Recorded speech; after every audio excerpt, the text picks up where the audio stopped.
Gündüzler hamının üzüne gülür, herkesin könlünü okşayır kadın.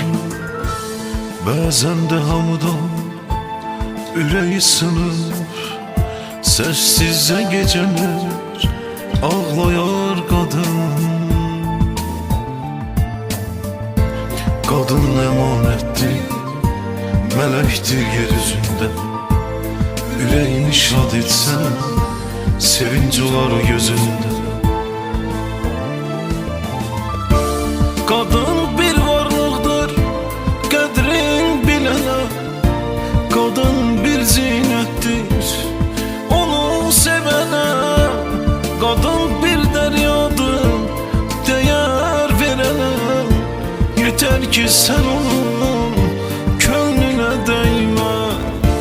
Kadın bir varlıqdır, qədrin bilənə. Kadın bir zinettir, onu sevənə. Kadın bir dəryadır, değer verənə. Yeter ki sen onun könlüne değme.